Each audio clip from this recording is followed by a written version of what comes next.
A passenger took out her GoPro for takeoff, not realizing she was about to record her own terrifying plane crash. Not only did the pilot make several terrible mistakes, but this was probably one of the worst accident investigation reports that I've ever seen. That's why I'm going to explain to you the shocking truth about why they crashed. My name is Hoover, and welcome to your pilot debrief. Our story takes place on November 19th, 2022 at a small airport about 20 miles south of Johannesburg, South Africa. Elizabeth Brandis and her husband were planning on taking a short flight around the local area so they could take some pictures. They didn't have any luggage with them. In fact, they only took a camera, a tripod, and a GoPro, which is the one that Elizabeth was using to film everything. The pilot was 22 years old and he had a commercial pilot license, but we know that he had just gotten that license because in South Africa, you only need 200 hours for a commercial license, and he had a total of 205.6 hours. On top of that, he had only logged 3.4 hours in the last 90 days. Basically, he didn't have a lot of experience and he wasn't flying enough to keep his skills sharp. The only reason Elizabeth and her husband were flying with him is because several people had recommended this pilot.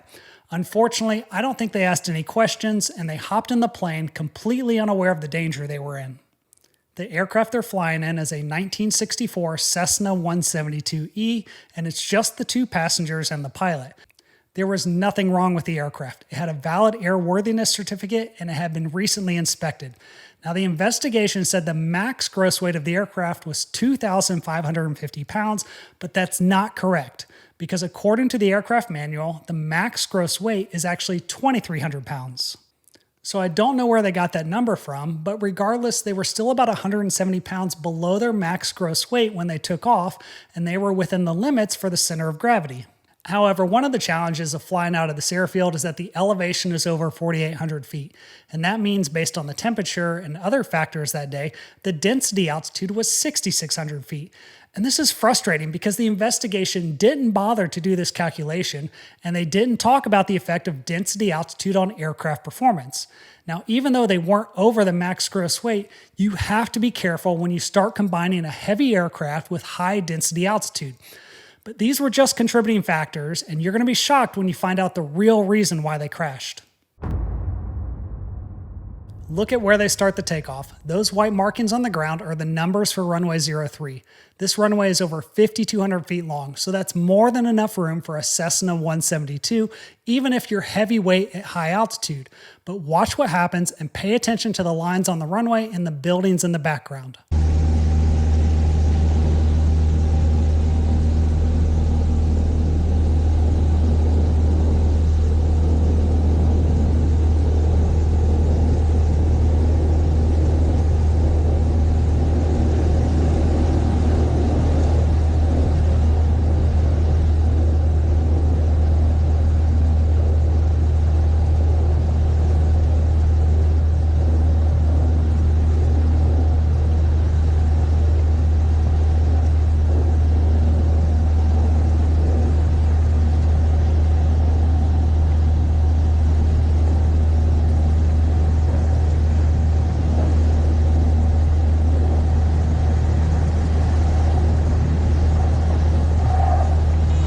That was probably the longest takeoff roll I've ever seen from a Cessna 172.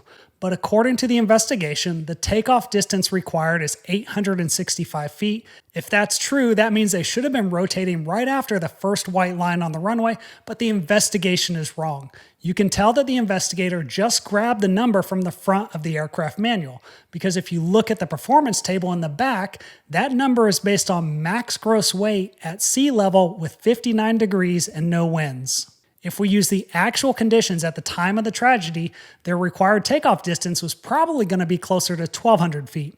However, the biggest lesson from this isn't trying to calculate the exact takeoff distance. What you need to know is that the pilot should understand that once he's 1,000 feet down the runway, he should be getting close to rotation speed.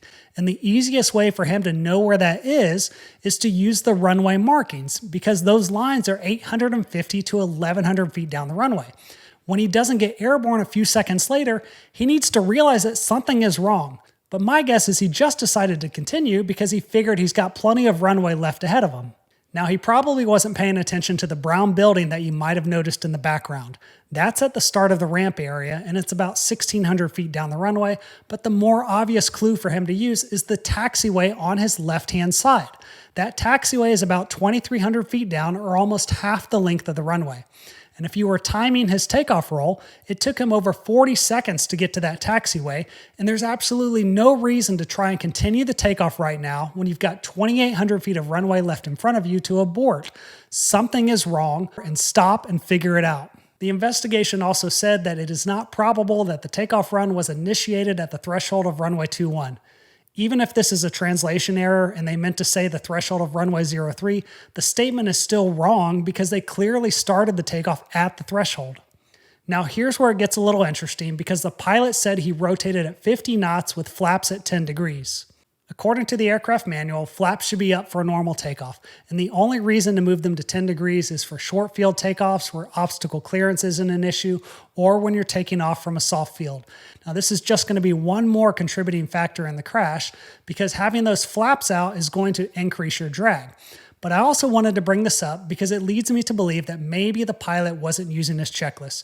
Because I promise you that if I only had 200 hours and I'd only flown 3 hours in the last 90 days, I'd be double checking everything, especially the position of the flaps. The other thing the pilot said is that during rotation, a crosswind from the right caused the aircraft to drift to the left while he was in the climb.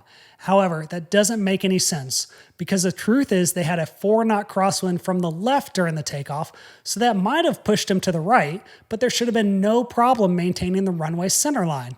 Instead, he's already drifting to the left before he gets airborne, and I think that's because he doesn't have control of the aircraft.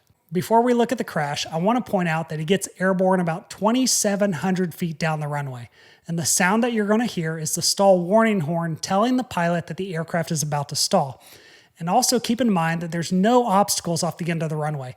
It's a wide open field with plenty of room for a controlled landing.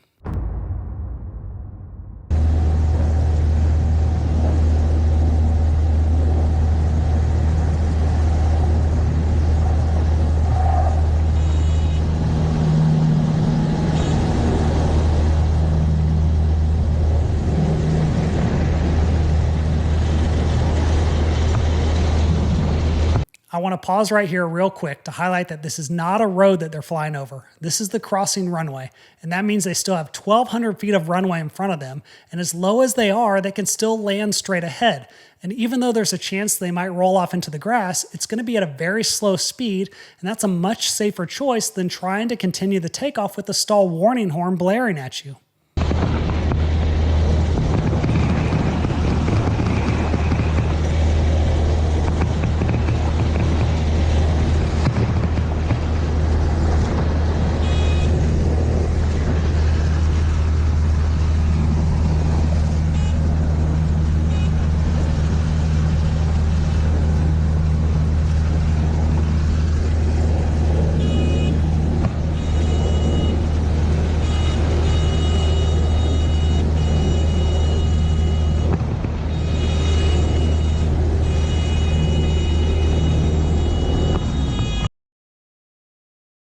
Before we talk about why they crashed, it's very important that you understand that when you hear the stall horn, you need to push forward on the controls to lower the nose and reduce the angle of attack and gain some airspeed.